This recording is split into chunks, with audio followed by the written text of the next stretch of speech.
Hi, Natalie. Hello, how are you? Yeah, Can you good. hear me okay?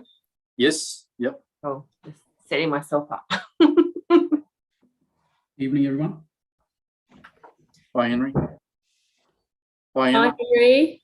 Hi, Henry. And Natalie, hello, everyone. Hi, everybody. I'm just here for the first few minutes just to make sure everyone can get connected. Thank you, I Emma. updated. Yeah. I did all my Thanks, Emma. updates today. Oh, good. Right. Yeah, it took about an hour. Oh, wow. Yeah, but it's all done, so it shouldn't be a problem, hopefully. Yes, I actually had a problem with my Zooming today because I didn't do my update, so the whole system went kaput. Mm, It's now fixed, so mm. got to keep up with the updates.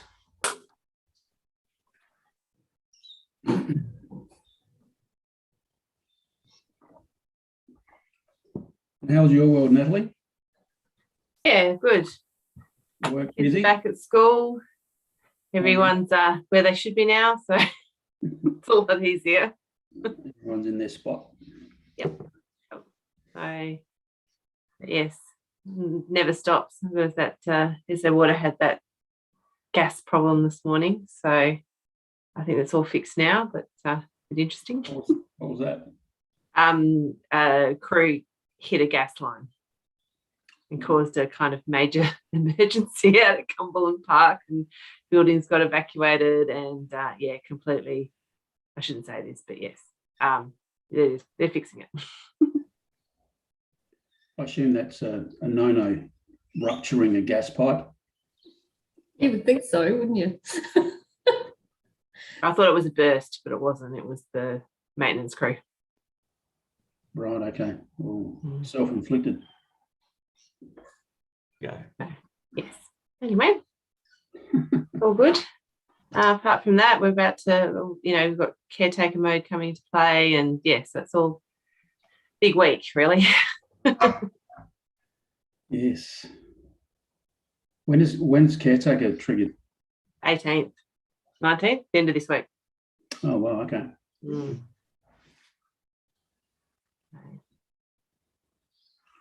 Well, I heard the announcement today about, is it the Bowden site for the crows, and saying they're going to review that decision.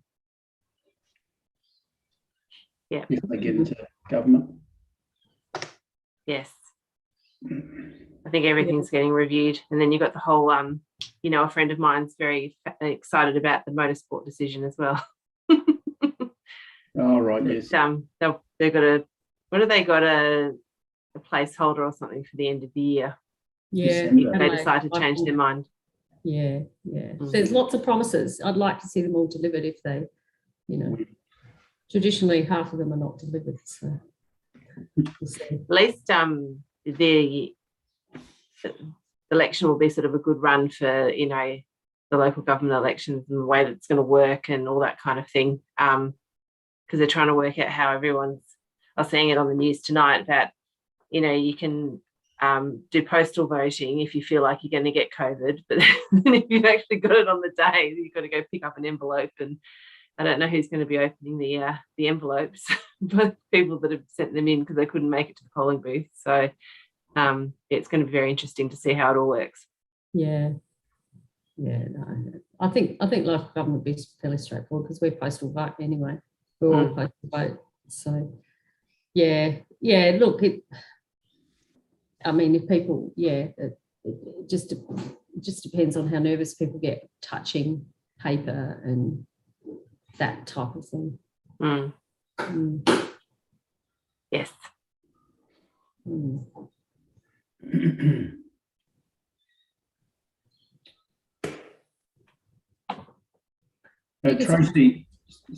Tracy, just in terms of the size of the font or the size on the screen, could you just increase the size of that a little bit so that when the minutes are processed, they're a bit clearer? Thank you.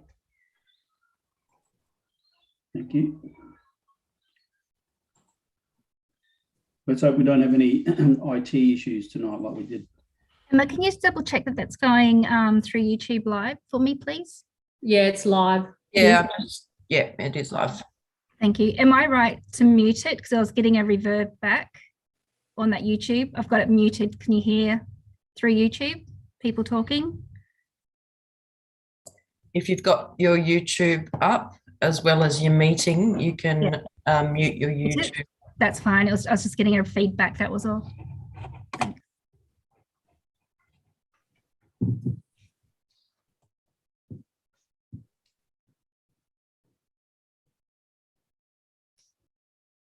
Hello, everyone. I'm just checking I can be heard.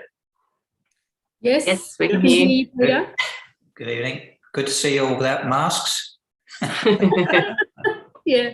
Yep. Yep. It would be Peter strange. Brass, you connected? Sorry? Oh, Peter Brass, yeah. Peter Brass, but he's muted. So. No, there he is. Adelaide over in the background.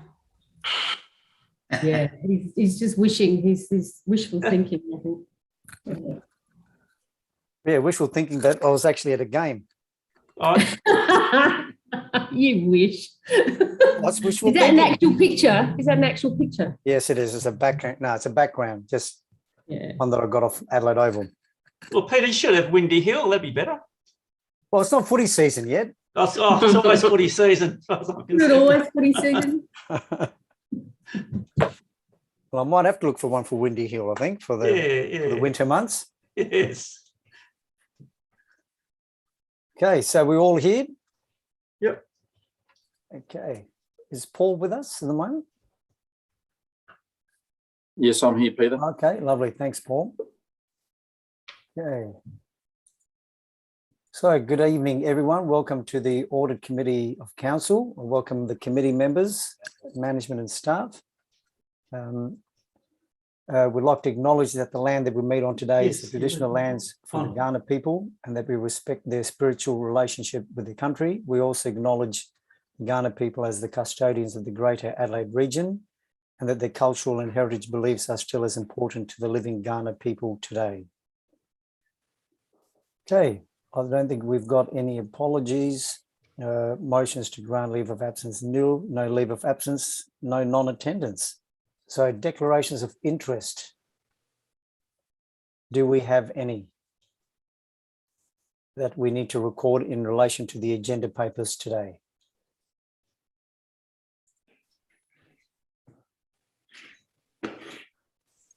Nope, can't hear anyone. No hands are up. So we'll record nil for that, Paul. Business arising from the minutes. Oh, do the minutes, sorry, first of all. So we had the last meeting on the 3rd of November, previously circulated to all committee members. So are there any changes or amendments they'd like the minutes before I have someone move and second them? I'm happy to move that way, Peter. Thank you, Aaron. Seconded. Thanks, Paul. All in favour? Okay, carried. So business arising from those minutes. Paul, you've captured it all within the agenda for discussion today. Are there? Yes. Okay. Yes, Chair. Thank you. So we'll go straight into decision reports. The first one is the appointment of the chair, deputy chair for 2022 and the ordinary meeting dates to be locked in for the remainder of the year. So Paul rang me up and had a chat with me because my term finishes in June. And I've had to have a look at my various commitments, both work number one and my other committees. And I think I've been with Gawler now, I reckon it'll be coming close to 10 years. Paul, would that be correct? It'd be at least that, Peter, because Yeah. I'm pretty sure you've been on the committee all the time I've been here, and I've been here over 12. So Okay, well, there you go. So I've been in the chair. Yeah, might be coming close to 14 then maybe if you look at all the terms that I've served. So yeah, look, it's been great. And I just think for a good succession that we move the baton over. And again, I think, Paul, you've had a chance to talk to both Peter, Fairley Jones and Natalie about taking on their respective roles. Yes. So I think we can go. Oh, so I'm happy for other committee members to Just got a Any comments? question. Got a question. Just on the on Natalie and Peter's term, when does that expire? Is that at the November council elections, or is it after No, that? Yeah. no. Was it? I thought, Through the chair, Mayor, on page 5 of 38, Yeah. that term would expire, at the elections in November.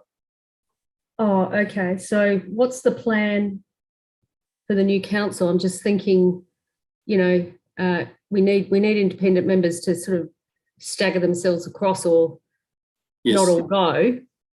No. So if the two independent members their term expires at the November council elections, Sorry, we Mayor, won't just get one for the next meeting. Is that Yeah. right? Or no. Sorry, just to clarify, when I'm saying the term expires in November, that would be their term as chair and deputy chair. Yep. Their Yeah. actual terms on the committee go longer.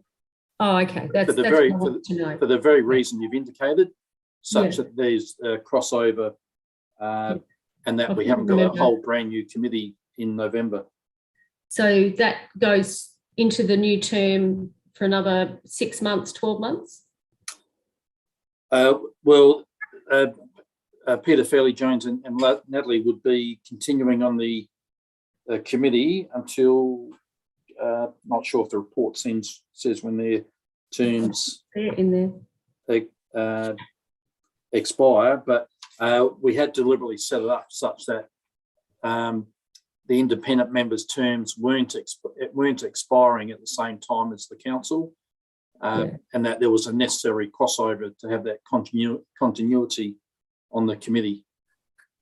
So it's only their appointment as chairperson and deputy chair that would lapse.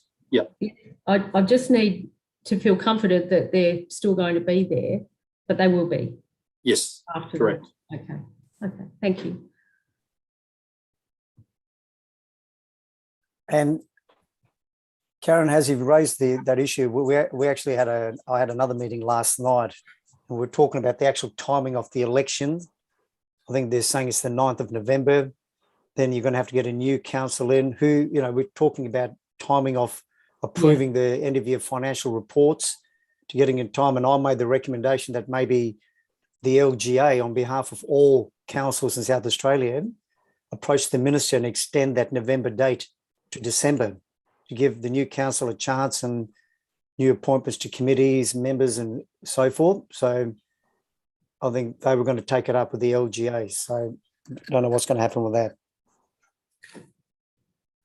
Yeah, it doesn't give you a lot of time if you're newly elected in December. You're better off being elected in November. And yes, you have the first meeting where you get your orientation, etc. But you do your committees. I can't remember what I think we do our committees in December and choose them. It is quite quick, but I don't. If you actually get elected in December, you got no time at all. No, that's right. No. I was talking about the minister extending the receipt of these financial statements to give an extra month. Oh, sorry. Yes. Yeah, to give them an extra month to receive the statements and all the annual reports. Yes. Yeah. So hopefully someone's going to take that up with the LGA. But coming back to our point here, so any other comments from other committee members? So I think the recommendation was for Peter to be the chair and Natalie to be the deputy chair. Through the chair, Peter, if I can, I have spoken to, or Peter Fairley spoke to me tonight, and I've also spoken to Natalie. Peter was just suggesting he was happy for Natalie to be chair from next meeting if she was receptive to that. Natalie's indicated to me she was happy to do that. So just letting you know that's the conversations that have been had. Okay. So. Yeah, I didn't want there to be a war of attrition. I'm quite happy for Natalie to do it. I think it'd be good for a woman to do it, and also in these days, and also she's I guess more at the start of her career than I am, and it would be I'm sure good for a CV and whatnot to have the experience. So I was Yes. that. And thank you, Peter. I really appreciate it. Like, it's a fantastic opportunity for me. So thank you. Yeah, good. Okay. Has to be I'm accepted by happy to move council. that way. Of Okay, thank you, I'm happy to Karen. move that way, Thank you. Peter. Seconded. Paul, thank you. All in favour? Okay, carried. Excellent. Thank you. So with that done, congratulations, Natalie. Congratulations, Peter. You continue to be the deputy. Yep, it's a hard job. Yeah. I think I've done it once. Well, that old Bob Marley song, isn't it? I shot the sheriff, but I didn't shoot the deputy. So I think you're pretty safe. Yeah. Okay, we can move to 6.2. Oh, we didn't move the second one. We only moved the first one, I think. Oh, sorry. Yeah. The meeting dates. What am I saying? Yes, those Yeah. dates. So 1st of March. I'm happy to move that Peter Fairley-Jones is the deputy and also the meeting dates. Yep. Yeah. Okay. Thank you.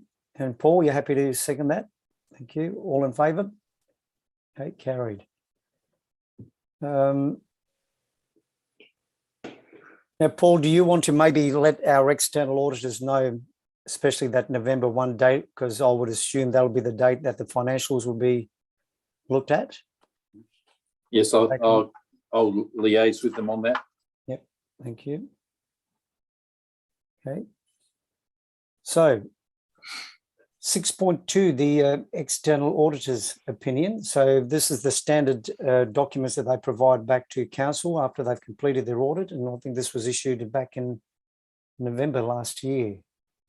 So I think it's pretty straightforward, unless committee members want to raise anything in relation to these items. Or Paul, or do you want to? Well, through the chair, just briefly, this is just really closing the loop on the 2021 financial statements, because as you're aware, they were obviously tabled back in November, and this is just the process, closing the loop on that process, that we need to table their audit opinions, both on the financial statements and the internal controls. Yep. It's pretty straightforward. I'm happy to move it. Thank you, Peter. Seconded. Any hands going up? I can't see any hands. Someone willing to second that? Karen. Oh, Karen, I can't see you. Sorry, on the screen. I've only got, maybe you might need to speak, Karen. So Yeah, that I'm happy to second, Peter. Okay, thank Yep. you. All in favour? Okay, carried. Thank you. Okay, 6.3, the budget review, number 2. So Paul, I'll leave that to you to talk to. Thank you, Chair. I was happy for actually Lakesh as Okay, Lakesh as the author, just to provide any comments. Okay. Thank you. Thanks, Paul. Through the chair. So this is the second quarter budget review. So we generally do 3 budget reviews in the financial year, and this is the second of the third. So the major focus of this budget review has been looking at 6 monthly actual versus budget results for operating, and adjusting the budget in order to make sure like we have catered for all the over or under expenditures, and we try to find the money within the program so that we don't have to come and ask for more money or increase our deficit or likewise. So as you can see, majorly we haven't made any changes to the underlying surplus. So we had a surplus in the first quarter budget review of 145K, and that remains the same. There have been some internal increases in operating revenue and some internal increases in operating expenses, which have been explained here. So majorly, like there have been increase in grants, user charges, statutory charges. So a total income increase of 629,000, and I have laid down the reasons for those increases, mostly due to getting some grants and the corresponding expenditure in regards to them. And same way, like the expenses have gone up by 629K as well. And the only place where the material contracts and other where the expenses have gone up, and and I have explained the reasons for those increases, and also like if there is some other movements. In regards to the capital expenditure, we have reduced the capital expenditure, And we have also increased, we have also got some capital revenue for one of the projects. So overall, like in regards to our operating ratios, the operating ratios have gone in a good way by 0.01%. So at the first quarter budget review, we had about 0.43%. Now we have about 0.42. Financial liabilities ratios, 91.4%. Now it's 89.9. And asset sustainability ratio at about 137%. So they're all within, exceeds our policy targets. So we are tracking pretty good with our second quarter budget review. And just to note, like the capital expenditure analysis wasn't one of the major key points in this review, majorly because most of the capital expenditure takes place in the third and fourth quarter, and would be more detailed analysis in the third quarter budget review. So I'm happy to take any questions in regards to the second quarter budget review, and the overall underlying surplus remains the same what we had in the first quarter budget review. Thank you, Lakesh. So questions, Karen? Yeah, thank you. I've just got a question on the $906,000 in materials and contracts. And I know we've got some vacant positions, but just that's quite a significant increase, and it's probably not a sustainable thing to do, is to use contracts to fill positions. So what's the strategy going forward to mitigate that? I can most probably answer that, Mayor, through the chair. Yes, there's, as Lakesh has mentioned, there is an increase in the materials, contracts and other expenses, as we've noted, of $906,000, which in itself is obviously a material amount. However, for that reason, we, on page 11 to 38 of the agenda, members, we were referencing the fact that 83% of that 906,000, which is $754,000, that 83% of that is directly attributable to, as Lakesh touched on, the additional grant funding that we've got and the associated expenditure of those grant funds, e.g. the Gawler Rail electrification project and the Getting Gawler Green project, both of which are operational in nature. And we've also flagged the fact that as you've touched on, Mayor, yes, there has been some savings from a number of positions vacant, but we've basically been backfilling those roles where needed through the utilisation of agency staff on a casual basis. So they're not locked in for any fixed term. And that we've had to do that, obviously, to, I guess, keep the business ticking over. So I just thought it was important to reference the fact that the lion's share of that 906 is either offset by other expenditure savings within the employee costs, or offset by revenue that we're getting in. So yeah, I guess the question was about sustainability and the strategy going forward to mitigate, because it's not a sustainable thing to continue to use consultants or agency staff, and depending on which business unit you're using it in. But yeah, I'm aware that there are some gaps, and I think it's worth making some comments in this committee around sustainability. Yeah, through the chair, if I can, Peter, yes, certainly take on board your comment, Mayor, and that's, rest assured the backfilling of those positions is only temporary in nature until those positions are filled. And so all we're really endeavouring to do is maintain that sort of current FTE level without increasing. It's just we're engaging those staff, agency staff, where needed, just on a short-term basis. So those roles would cease once these vacant positions are advertised and filled. Thanks, Paul. Are you happy with that, Karen? I think, look, the market is pretty hot out there. I know that, again, you don't want to just put people into vacant roles. You want to make sure they're the right people, and that's right. You know, the market is hard out there, and there's a lot of movement. People are moving around all over the place at the moment. I think it's really important to make some commentary around the market, why we're doing that, why the figures are as they are, and understanding the market, but also not just putting anyone in positions to stop.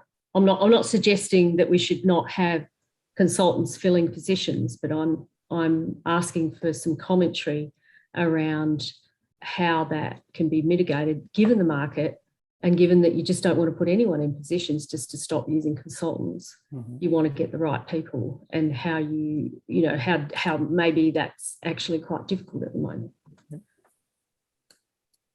You got that, Paul? That just had that commentary. Thank you, Karen. Anyone else in relation to the quarterly budget review? Yeah, I had a question. It's around the water consumption, page 64 of the attachments, or page 63 and 64 of the attachments. I mean, as far as I can read from this, last year we went down to about 1% of our water consumption, which can't possibly be correct. So I'm just curious about what's happened with the water consumption graphs here. Through the chair, the water consumption stats, Councillor Davies, we do. They are externally sourced, and you're referencing which particular graph are you actually so if we look at page 64 of the attachments, water consumption, parks and gardens, for example. Yes. We went down from 78,000 kilolitres to 1,000.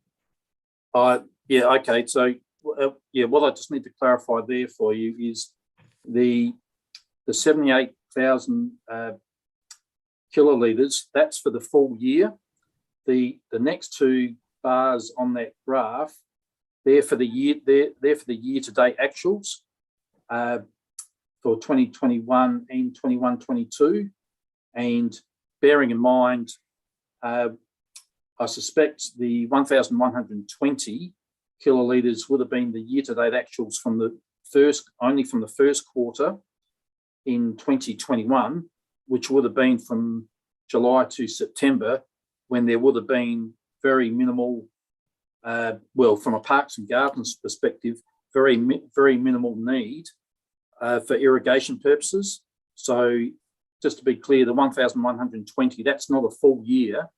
That's just the year to date for 2021. And then we've got on the next bar next to it, the 2,065. That's the year to date comparative actual for this financial year. So the three graphs at the start, they're the full year actuals for 18-19 through to 2021. But those final two bars on that graph are only for year to date actuals for those years. So does that answer your question? Well, kind of. So the information is lagging behind, essentially.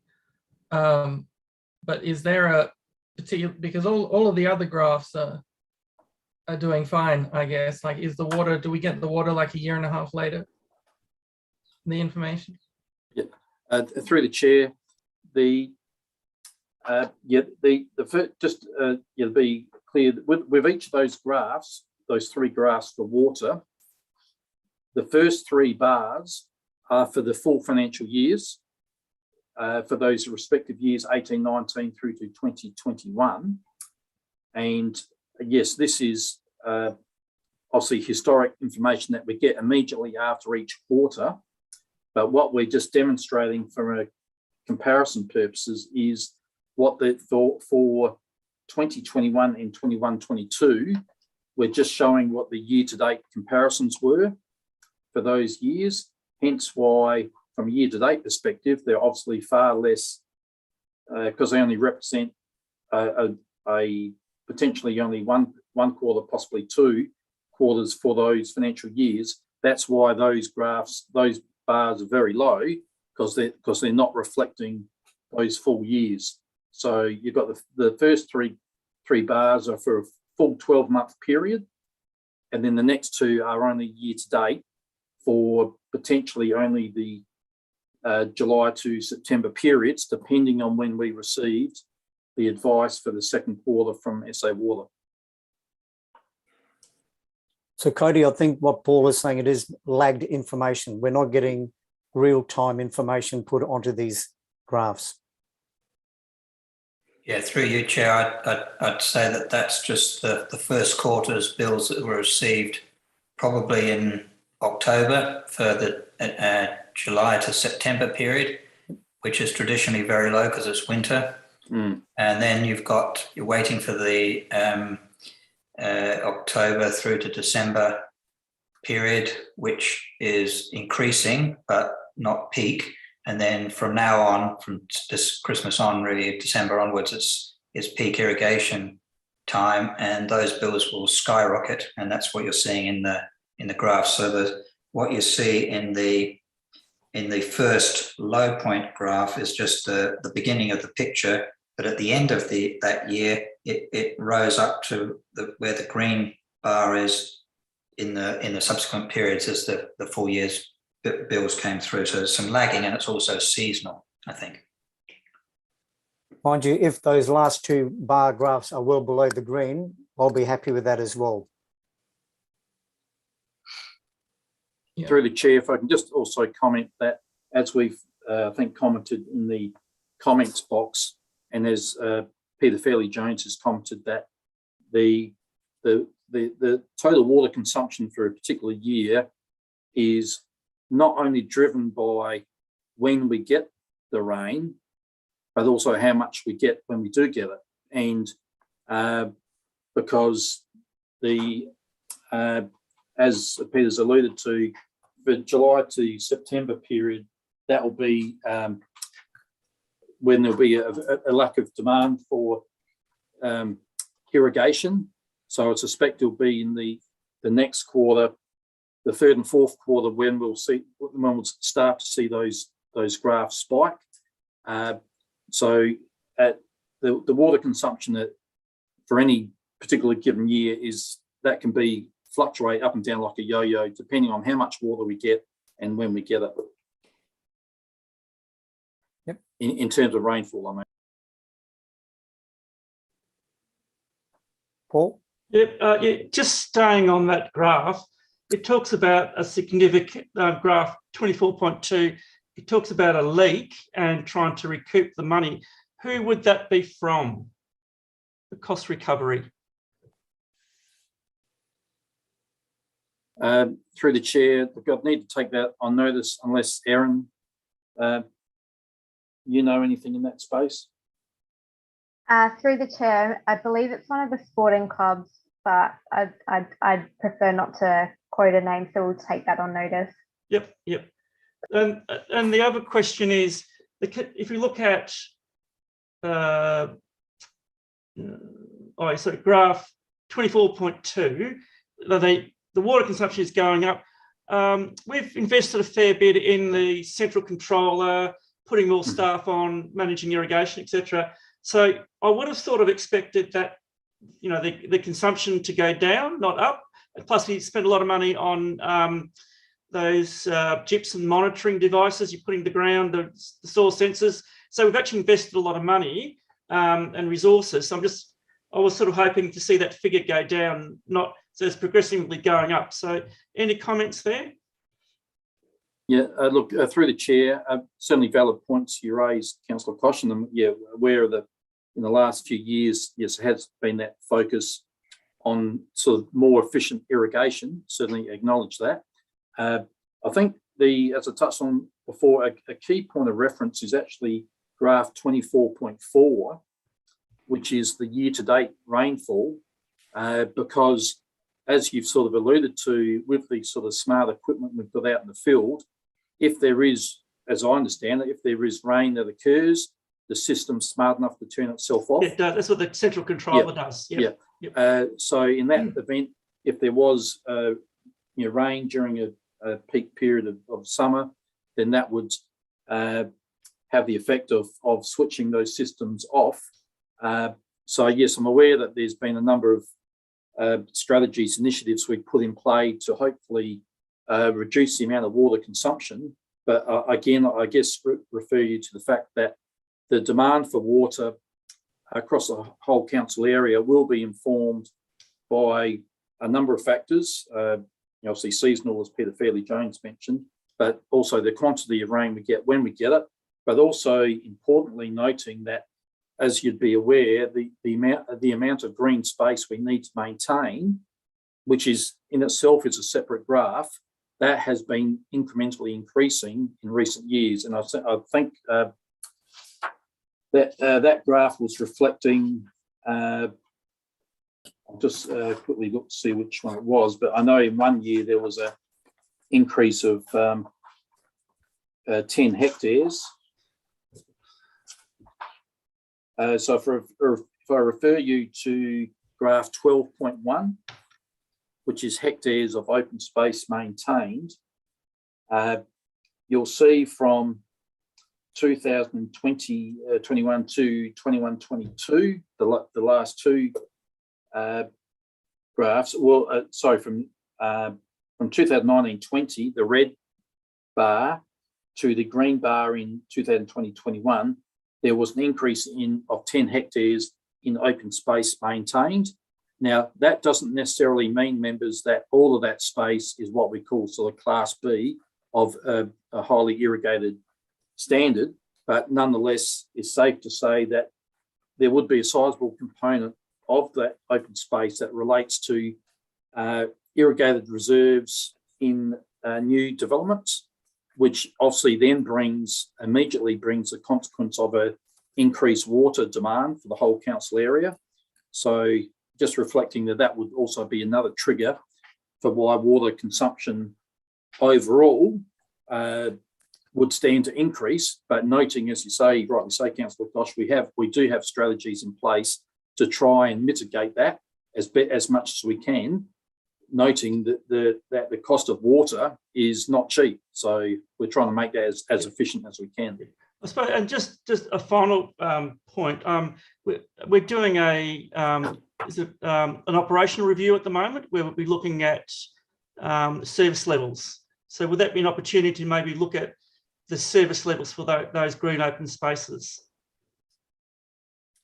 Look, I need to take that on notice, but okay, I understand obviously Sam's doing his sort of workforce review, but I know we're also looking to do next financial year's service level reviews, whether that might be encapsulated in that. But I'm certainly comfortable in saying that the amount of water we consume, that's very much front and centre of Sam and his team's thinking on a day-by-day, month-by-month basis. Okay, thank you. Thank you, Paul. Thank you, Paul. Any further questions on this paper? Yeah, one more question. Yes, Cody. So this one's page 49 of the attachments, graph 9.1, visits to council website. So this one, there was a significant drop of about half last year. Is that a year-to-date thing, or is that maybe something to do with, for example, we updated our website and it took us off Google search rankings and that kind of thing, and we've lost website traffic? Again, through the chair, I can most probably comment there. Councillor Davies, yes, there's a similar story to the water that we've talked about. The first three graphs, first three bars of that graph are for those full financial 12-month period, and the purple bar is only for the year-to-date period to end of December for 2019-20. So it's not the fact that there's the number of visits has dropped by half. That's only because that purple graph is only reflecting half of a year compared to a full year. Yeah, or just as a comment, it does seem a little, I don't know, inconsistent about at what point it reflects a quarter of a year, at what point it reflects half a year, and at what point it reflects full year. Doesn't seem to have any particular indication on these graphs, and goes back and forth. Through the chair, members, if I just refer you to the actual titles for each of the bars, which is on the right-hand side of each graph, you'll see there that, for example, with the visits to council website, it says 2017-18 actuals, 18-19 actuals, 19-20 actuals, but then the next two are saying year-to-date actuals. Yep. So that's where that point of separation is between the full year and the year-to-date result. So maybe, Paul, can we get those indicators on the right-hand side for the first three actually have FY actuals, so it's full year actuals, so then there's no confusion? Yes, yeah, we can do that.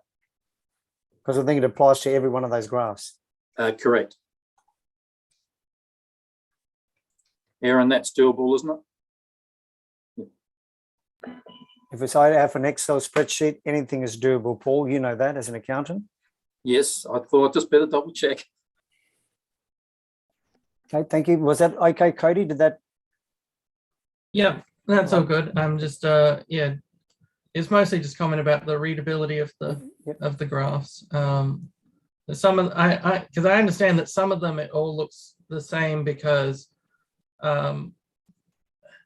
the number, like, I don't know, library active borrowers, for example, our year-to-date actuals are higher than, that's on page 51, are higher than they've been in any other year. So I don't know if that just means that, like, the active borrowers is a particular group of people that stays the same throughout the year, and you can, you know, so that's just where the confusion came in of, like, sometimes it seems like it's a full year of stuff. Yep.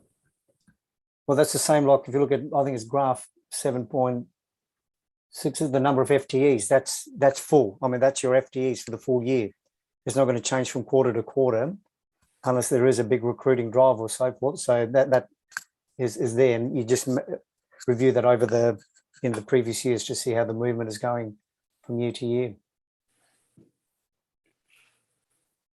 Okay, are there any other questions on this report? And thank Rakesh and Paul and the team for putting this together. If there's no further questions, we've got a mover and a seconder for the recommendation, which is, I'll read it out,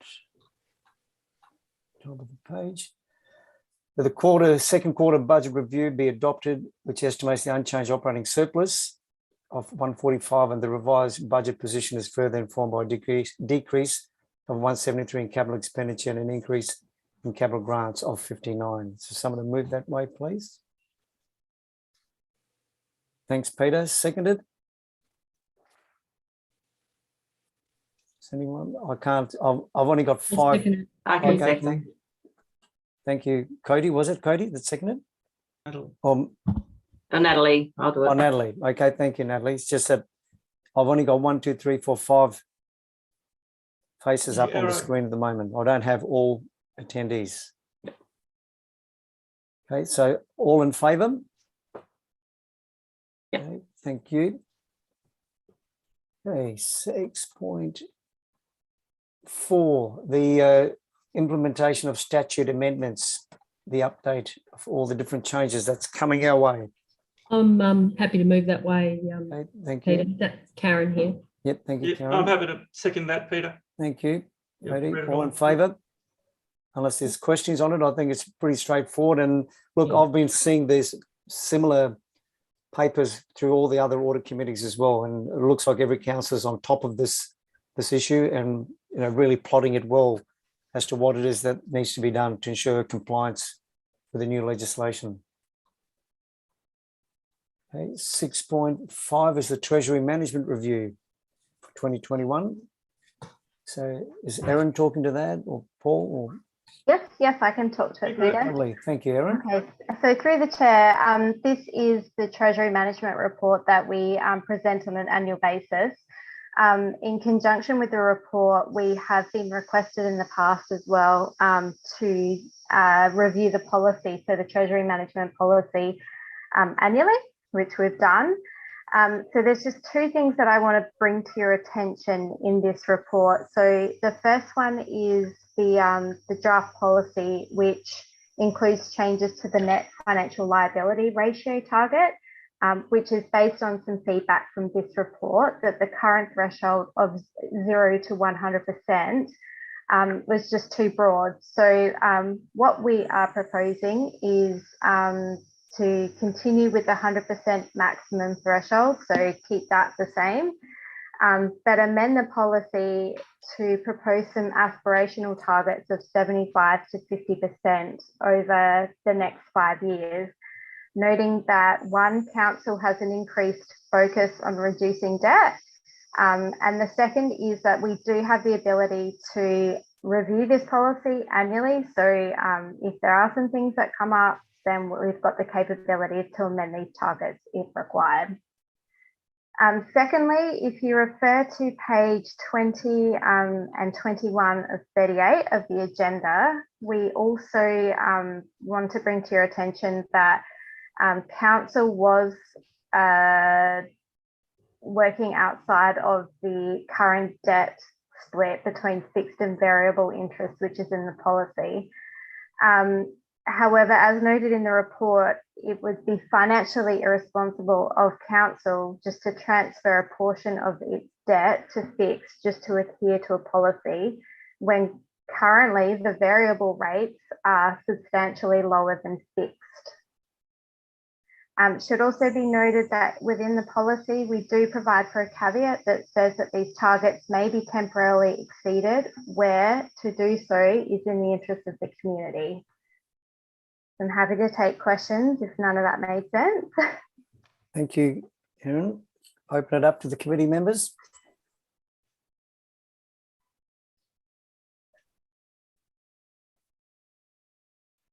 No one's got their hand up. Councillor Posh has.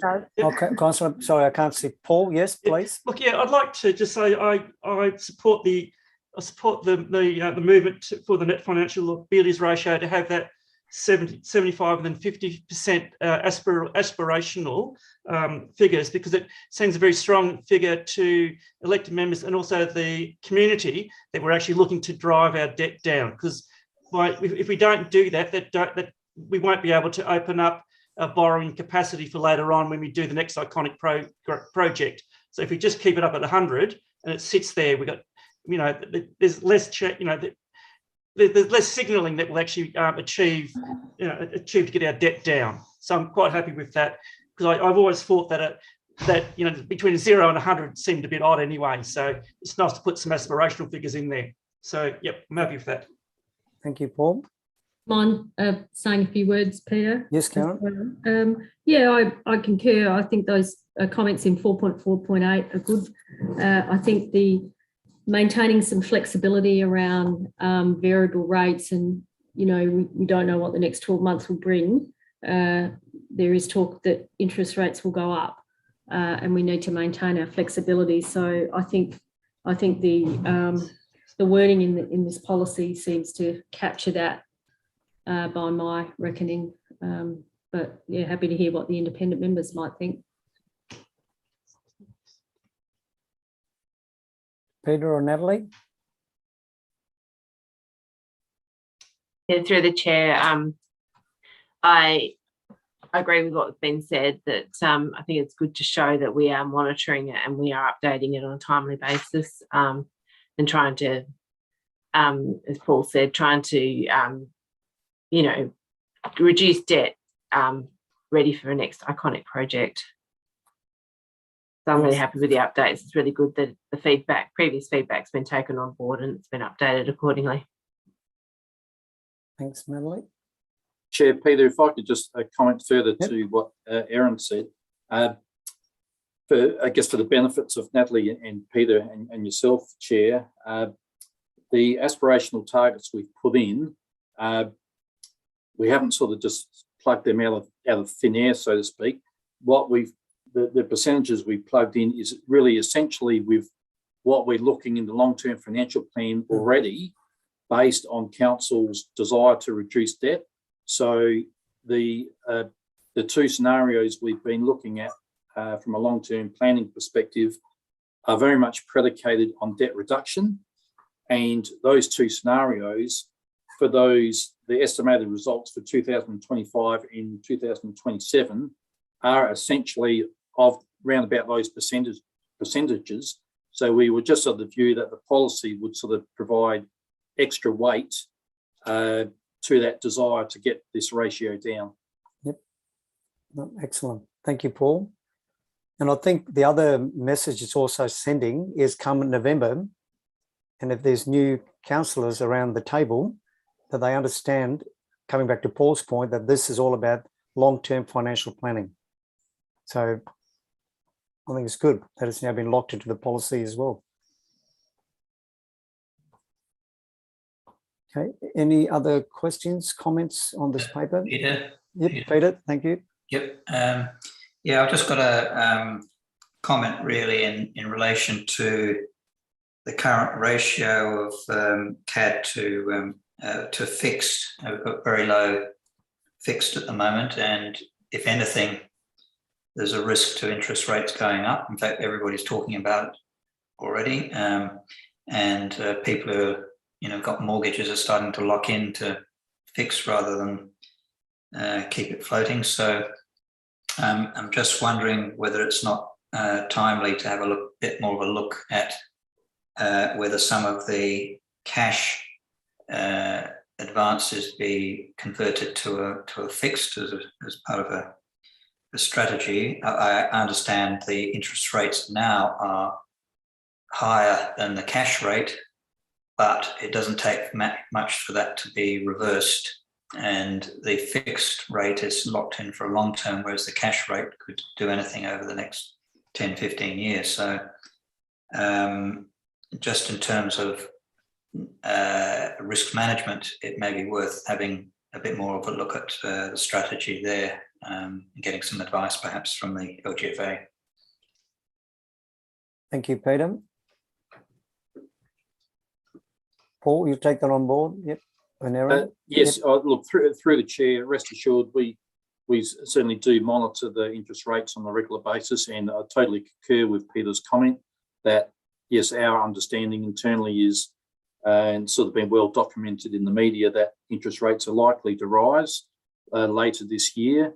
And yes, if that was to eventuate, I'd suggest we would be coming back to council suggesting that they do lock in a chunk of the, or do at least consider locking in a chunk of the CAD debt, just as, I guess, to mitigate interest rate risk, as Peter's referring to. Yeah, I guess I would be suggesting it be looked at sooner, that we get some advice, because later in the year might be too late. Yes. I think, and you can't say this, but I think the Reserve Bank's holding off because we've got a federal election in the arena, and the Reserve Bank really doesn't like to get involved in controversial decisions while elections are in process. So now might be a goodish time, but yeah, I get more advice on that. Okay, thank you, Peter. Any other questions, comments on this paper? Well, we've got a recommendation that the 2021 Treasury Management Review be noted and the Treasury Management Policy that has been updated as presented be adopted. I'm happy to move that way, Peter. Thank you, Karen. Seconded. I can second. Peter. Oh, Peter's hand went up. Sorry. Okay. Got to be quick here. Okay, thank you. All in favour? Okay, carried. Thank you. Okay, six is the debtor analysis. Again, Lakesh. Thank you. So through the chair, this is another report which is prepared for the audit committee. It's a 6-monthly report presented to the audit committee so 2 times in a financial year. And basically what it talks about is how the council debts are traveling, how the debtors are going. So majorly with council, we have got rates debtor and and general debtors. So if we look at the rate debtors, at the 31st of December, it is about 823,000, which is about 3.19% of the total rates. And if you have a look at the table which is below, that's the least percentage for the last 5 years or so. So the rates department has been doing pretty good in chasing the rates debts, and 3.19, and we have got like a 4% of target as of 30th of June, and it's traveling like 3.19% at this stage. So the rates debtor are doing pretty good. Then we have got the journal debtors as well, and the journal debtors at the time of this report had about 960,000, of which there was a major payment of about 780,000 that was between 31 to 60 days from the developers at Gawler Link Road, and that payment has already been received. So the outstanding as of today is much lower than 960. So that's doing pretty good as well in that regard.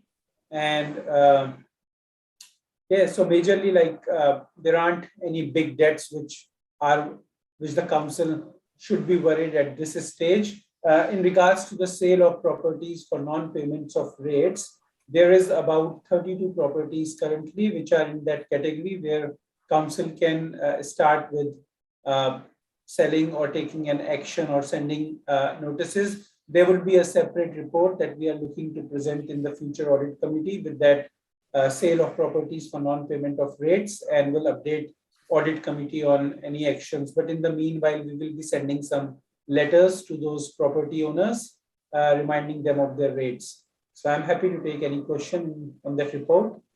Thank you, Rakesh. Any questions, comments? Just a comment, Peter. Thank you, Lakesh, and just like to congratulate staff on their efforts. I noticed in the comparative data for rate debtors, you're using the 220, which is 6.17, but then it's pretty well halved since then, which is just a really fantastic outcome. Yeah, that's my comments. I think it's a really good outcome. Yep. Thank you. Thanks, Karen. Any other comments? Lakesh, can I just ask a question on the sundry debtors analysis? I know in the others, there's in the note it says that of that 75,000, which is current, 62,000 relates to a sale of a vehicle. Why would we, I would thought we'd get money before we release a vehicle or sell a vehicle. Why are we invoicing them or putting it on an invoice? I know. So what does that relate to? So someone outside of council has purchased this vehicle?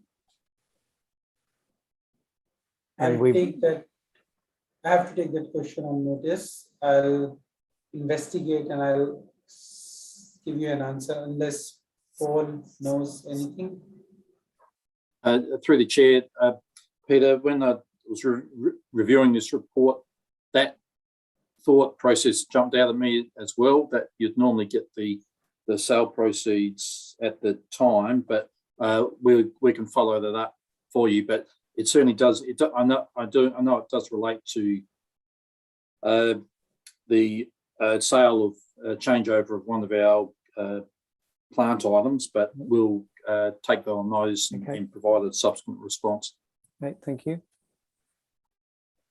Okay, any other questions on this report? If not, we've got a recommendation that the committee notes the debtor analysis report as at 31 December 2021. Mover, please, and the seconder. Thanks, Peter. Seconded. Can't see. Paul, thank you, Paul. Yep. All in favour? Yep. Okay. Carried, thank you. Okay, 6.7, the council comparative data report. So this was as at 30th of June 2020.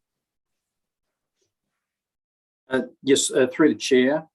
Yes, I know it's at 2020, but I think as we've referenced in the report, that this is only because of the time lag in getting the information from the Grants Commission.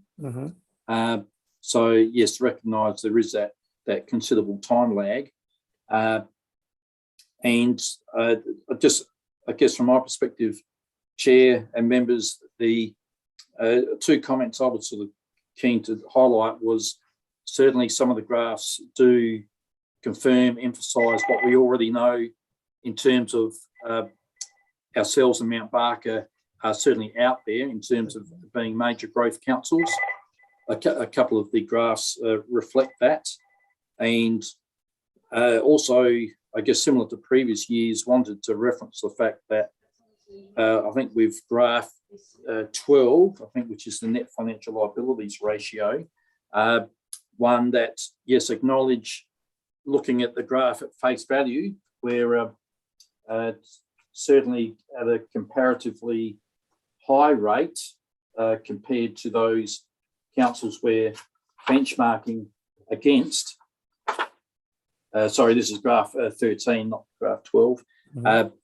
But wanted to emphasise that this ratio result will fluctuate for any given council from year to year based on the level of capital works that are being undertaken. And I guess I used the example of members in the report of Alexandrina Council, who presumably were in a similar position to us. We obviously invested in the Gawler Civic Centre. They invested in some major asset buildings themselves, hence why their ratio result had gone up. But then I noted in the report that in the 1920 financial year, their ratio had gone down from 74 to 64%. But I thought it was interesting to note from that perspective, members, that on page, on graph 14, Alexandrina's asset renewal funding ratio was only 46%. Now, at face value, that would suggest that their ability to reduce debt and their liabilities ratio from 74 to 64%, whilst at face value might sound admirable, I would be looking at the raw data. I'd be questioning from the fact, well, what was that simply achieved from the fact that they reduce their investment in the replacement and renewal of their existing assets. I wouldn't be able to say that in certainty without speaking to them, but looking at the graphs at face value, that is what it suggests.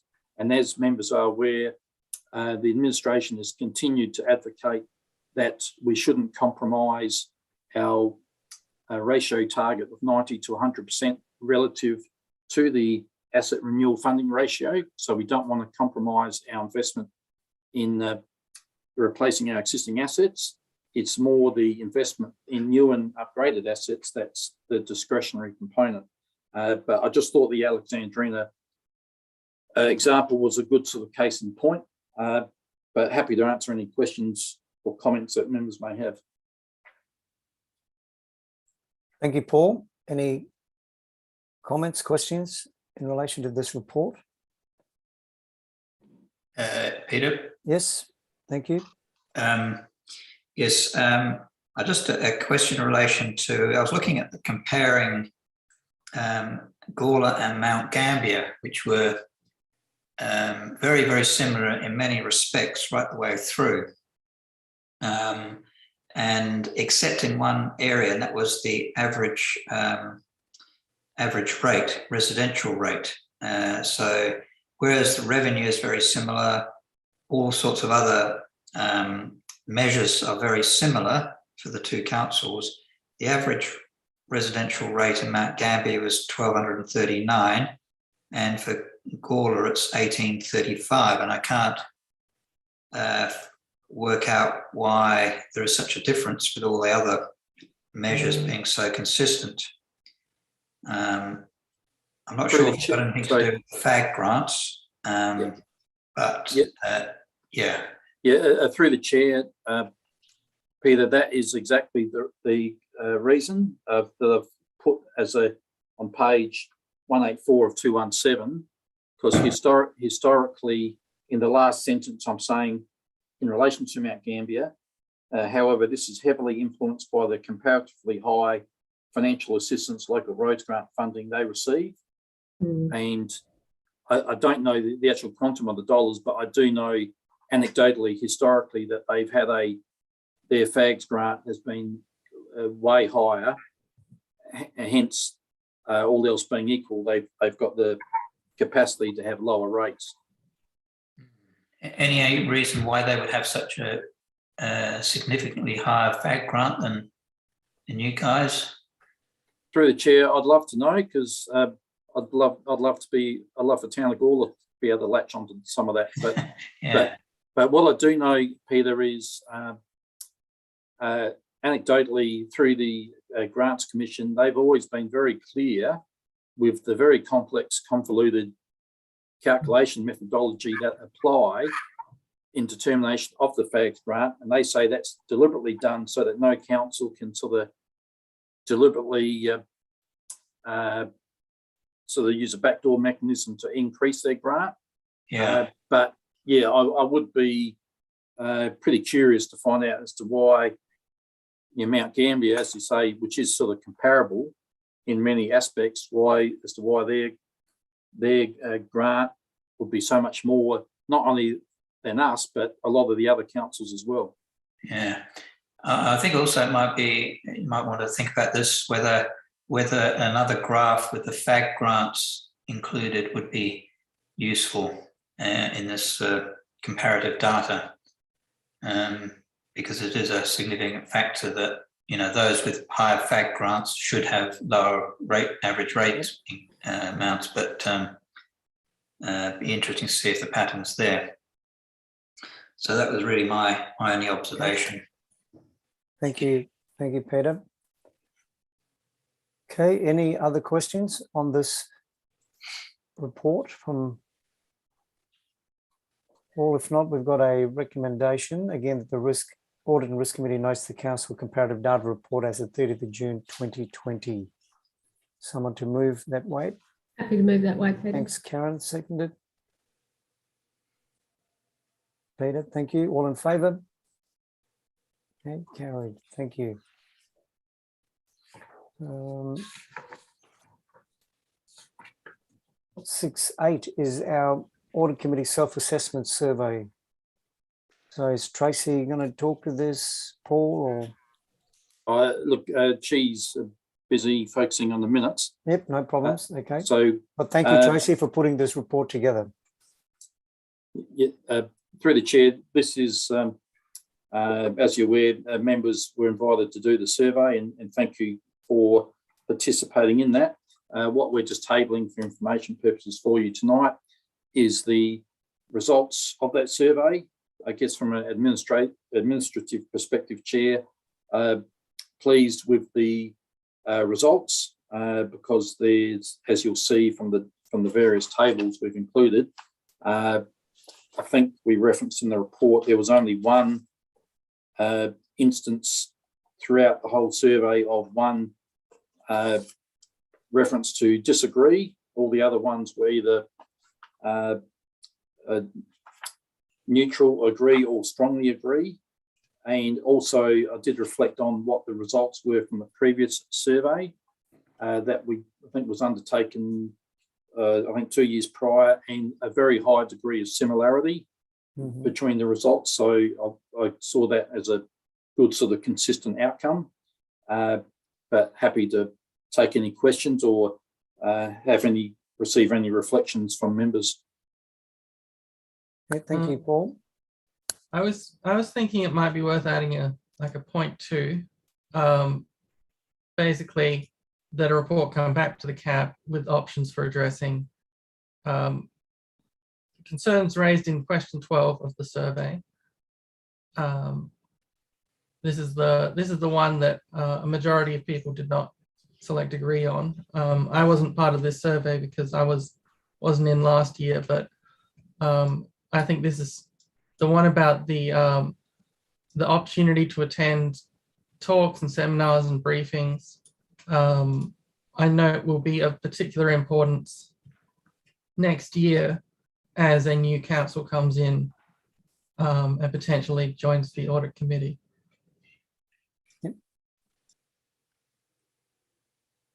So I think the first part about training and attending conferences, I think there is the opportunity, because I think the LGA does contact every councillor, because I know in other committees they usually send out an email, you know, this course is happening, do you want to attend? And the council registers you for it. In relation to councillors, auditors and lawyers, again, I don't know, is it more that when they come in and do briefings, and I know that I've been involved in a couple in the last year anyway, where we've had, you know, when we've had the ICAC inquiry, or, you know, all the ICAC Act and so forth, there was a legal team came in, and there was another one where the lawyers came and spoke. So there has been opportunities. So again, I'll be happy to know, you know, if there are committee members that feel they're not getting the opportunities, that maybe just approach management. But I agree, Cody, that may be an action that, you know, for them to come back. And Paul, I mean, would you be able to bring that back to the? I think Cody's point around having a new council is a really important one. And I think if we get on the front foot, we've got existing members that feel that they could, you know, seek further opportunities. And yes, I take your point that, you know, we're all adults and we can look for our own opportunities, but I think it could be a bit of a partnership as well. And I think with brand new councillors, they may not be aware of that, of, you know, where to look, how to look, and what is appropriate to upskill them. So I think Cody's point about that new councillors is an important one. Well, then rather than a report coming back to this committee, can it just be included in the induction program that I'm sure that all new councillors will be getting? It might be that as part of the induction program, or you know, because the LGA they only give you what they're doing now. They don't give you a 2-year program, and so I think that when you have your induction, it's so full on. You think, yep, I'm all good to go. And then as you go on the audit committee, you think, oh, I'd like to do that. I'd like to do that. I wonder what that is. And so I think that there needs to be a program of professional development for members, either elected members or others that wish to avail themselves or to take up opportunities, but that also needs to be provided to them so they may not be aware that they're happening. Karen, can that just be an additional, because I'm sure that the HR department must be doing it for management and staff, professional development and so forth. Can they just not include another part to include council members for courses that are coming up, and just keep sending that out? And maybe, I don't know, once every 6 months at a council meeting as an information report, you know? Yeah. Yeah, I think every 6 months would be good, because that then captures, you know, what you start to get interested in. Yep. Yeah. So Paul, you relay that back. Thank you. Yes. Yep. Thank you, Cody, for raising that. Any other comments on the committee self-assessment? Okay. Thank you very much. So we've got a recommendation at the top that the committee notes the self-assessment survey results for 2021. Someone to move that way, please. Thank you, Peter. Seconded? I can second it. Thank you, Cody. All in favour? That was Natalie. Oh, Natalie, was it? Yeah. Oh, sorry. Hands are going up left, right and centre here. Thank you. All in favour, all carried. Thank you. 6.9 is the Audit Committee Work Plan Progress Report. So, Paul, you're taking us through it? Yep. Yeah, through the chair. Obviously, members are familiar with this report. We provide it to you each meeting. It's really just demonstrating the progress against the work plan that was adopted at the start of the financial year, and pleasing to note that you'll see there is a increasing amount of greens for completed, and having reviewed each of the items, I'm comfortable that we're on progress to complete all the identified actions this financial year. But happy to answer any questions. Thank you, Paul. Any comments, questions from the committee members? Paul, can I just ask the first one, which is the review of compliance with financial internal controls. Now, yes, we are in February and you've got that to be completed by May. Are you comfortable? Because I know you'll normally start this a bit early, so I would have thought that an in progress might have been the colour coding, but to say not started, is that truly reflective of it? That through the chair, I guess as of tonight, we can actually say it is in progress because Lakesh has kickstarted that program only last sort of 24 hours. Okay. So that process will be evolving over the next couple of months with the leadership group in preparation for the report coming back to the May committee meeting. Okay, but just mindful that, you know, that with your external audit interim visit, and I don't know what the timing of that is, that's one of the first things they will be requesting to have a look at when they come and do their interim testing. So hopefully that's, you know, just, so maybe touch base with them, find out when they're going to be coming in, because we don't want to have a interim audit report saying that, you know, the financial internal control review hasn't been completed. So just trying to line it to that. Yeah, through the chair, my understanding is they're set to land on our doorstep later this month. But rest assured, members, the internal controls in the better practice model that we use, we continuously apply them 365 days during the year. So, and that's what the auditors, when they come to do their audit of the internal controls, that's what they increasingly want to see evidence of, that we're not just relying on the better practice model once a year to demonstrate that we're or administering our controls. So yes. Well, Paul, then based on that comment, if you look at what the actual action says, it's review of compliance with internal. If you're saying you're doing it 365, then I just think you've got to just have that in progress. You're doing it day in, day out. So correct. So maybe the commencement of what Lakesh has done is also great. But I think that wording says that you're doing it 365, which gives us confidence as well, and some assurance that that's happening. Okay, correct. Yep. Thank you. Okay, any other questions on that report? So I think we're tracking well, and we know that we've got all the other items already boxed out for what will be the next meeting agenda items. So thank you for that report, Paul. Through the chair, if I can just briefly touch on relative to the upcoming meetings. The next one on the 1st of March, which has been scheduled as part of the 22-23 budget timetable. That will be solely focusing on members, essentially key budget related matters, whether it's the draft budget itself, the long-term financial plan, and review of our rating policies. So we each year we dedicate a standalone meeting for that purpose, so you can have a pretty robust conversation. And then we've scheduled, simply because of the volume of agenda items that could have otherwise been tabled tonight, we've separated out what I call a lot of the sort of risk-related matters for the 17th of March. So that will be the focus of that meeting, which will be when we'll have Bentley's attending relative to a couple of further internal audits that they've done. We'll also be tabling the biennial local government risk services audit. So there'll be very much that risk flavour to that meeting.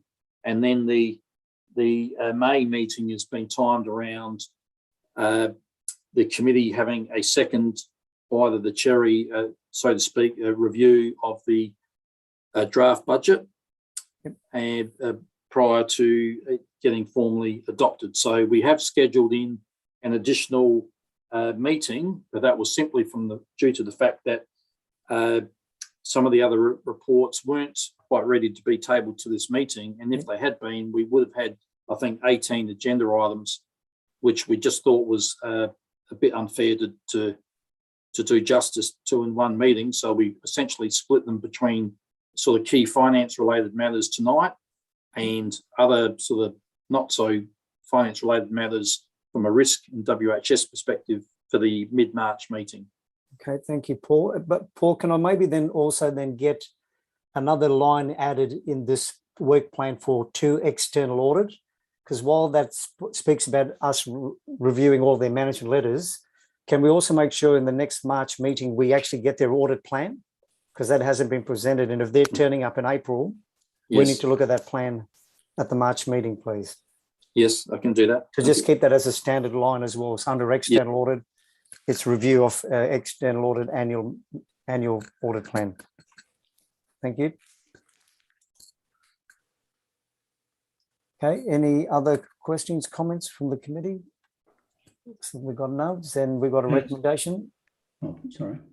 The recommendation that the note the 21-22 work plan update report. That's in February. So someone to move that way, please.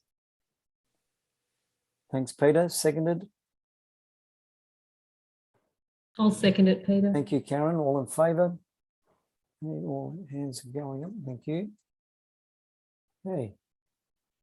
That's the end of our official reports. We've got no items listed for discussion, no questions without notice, no motions without notice. Peter?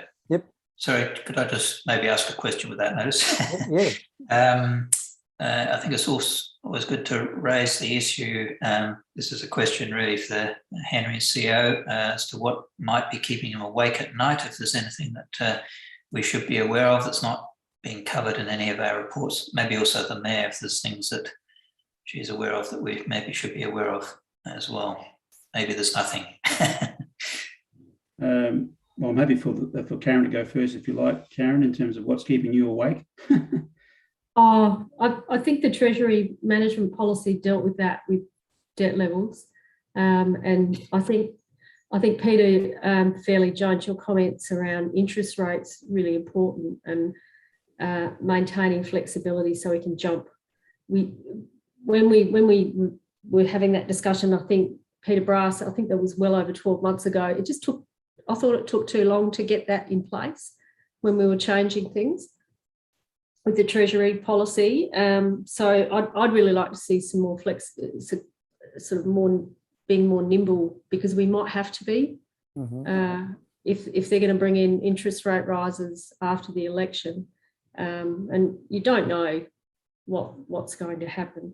I think the growth and managing expectations of community is really a challenging one, because people want certain things, and elected member group are often very receptive to suggestions, but it can challenge our long-term financial plan ideals, and that can throw out everything. If you spend $2 million here or $4 million there, and all of a sudden, and if you borrow that, all of a sudden you're back to Paul Horwood where we were in 2010, and where we weren't managing our assets. Asset sustainability ratio was something like 24%, and our financial liabilities were upwards of 100%, I think, or close to. So they're the challenges I think we have as a growth council, and as people, as these developments start opening up, it puts us. And I know our planning department is struggling at the moment. I know it's difficult to get good staff. That's the other challenge. Henry might want to touch on that.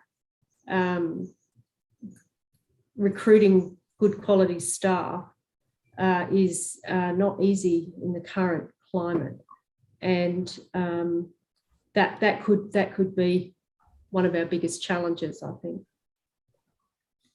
Thanks, Karen. Henry? Certainly echo those areas of interest for us, as Karen just mentioned.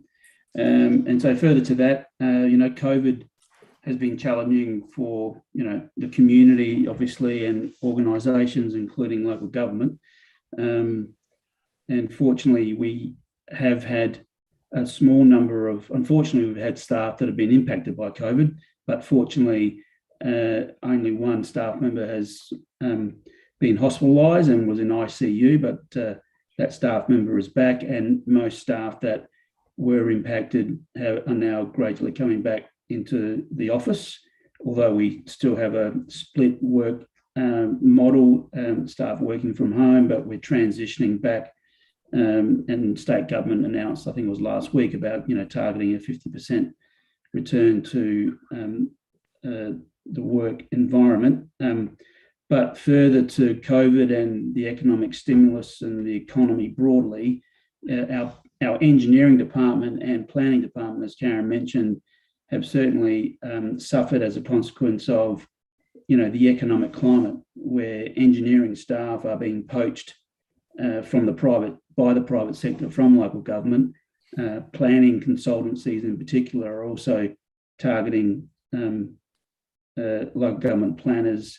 And then, as Peter mentioned, there's a lot of movement in the market. We've got a sort of situation in our planning department where it must be the water in that part of the building or something, because most of our planners are pregnant and having babies. So we are struggling a little bit, but it goes to using consultancies to maintain business continuity. And as you might all be aware, excuse me for a moment, you might all be aware that the new planning system has some pretty rigid timeframes that we need to adhere to, otherwise developments deemed to be approved.